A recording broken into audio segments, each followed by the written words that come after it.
ஒரு டிஃபிகல்ட் பிச்சஸ்ல சூரியகுமார் யாதவ் கிட்டயோ, முக்கியமா நம்மளுடைய T20 ஸ்டார் பேட்டரான அபிஷேக் சர்மா கிட்ட பார்க்க முடியலனா, சரி மத்தவங்க பார்த்துப்பாங்கன்னு விட்டுறலாமா? இல்ல அவங்க இந்த மாரி பிச்சஸ்க்கும் ரெடி ஆகணுமா?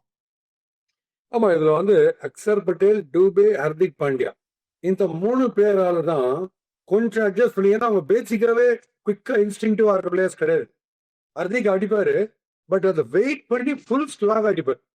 அந்த டபுள் மைண்ட் இருக்காது ஹர்திக் ஆடும் போது.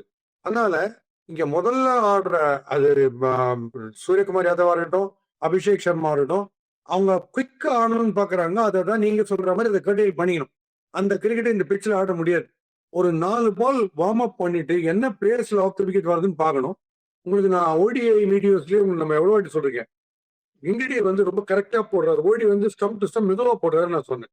இவங்க அழகி எத்தனை பேர் பாருங்க. அக்சர் பட்டேல் ஸ்கொயர் கட்டு வந்து ரொம்ப ஸ்லோ, பாயிண்ட்ல சிம்பிள் கேட்ச். இவர் 2 பேர் கில் அண்ட் சூரியகுமார் யாதவ் அக்கராத்தா இப்படி ஆடி ஸ்கூப் பண்ணி லோக்கல் அவுட். லோக்கல்ல கேட்சஸ் மேல மேல போகுது. நீங்க ஆடும் போது ஆஃப் த த்ரோ ஸ்லிக் அடிக்கச்சேன்னா வந்து பேட்டுக்கு வரலன்னு அர்த்தம்.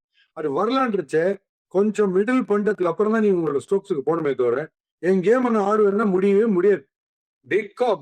டிகாக் லெஃப்ட்ல, அதோட மிரர் இமேஜ்ல சூரியகுமார் யாதவ் ரைட்ல, across playing against the course of the ball. எங்க பார்த்தோம் லோக்கல் லேண்ட் ஆயிடுச்சு பாருங்க. அதுதான். அதனால அதை வந்து நீங்க சொல்ற மாதிரி பிச்சுக்கு கொஞ்சம் அடாப்ட் பண்ணி மரியாதை கொடுத்து ஆடணும். நீங்க அந்த திருப்பி இந்த முதல் 6 ஓவர் பவர் பிளேல போட்டு கொதறணும்னா 4 விக்கெட் போயிடும். அப்புறம் ரொம்ப பெரிய ப்ராப்ளம் ஆயிடும் ரெக்கவரி ஆக்ட். ஸோ பரவாயில்ல, 6 ஓவர்ஸ்ல 30 ரன் அப்புறம் பரவாயில்ல, கொஞ்சம் விக்கெட் லூஸ் பண்ணாம ஆடணும்னா பெட்டர் இந்த மாதிரி பிச்சஸ்ல.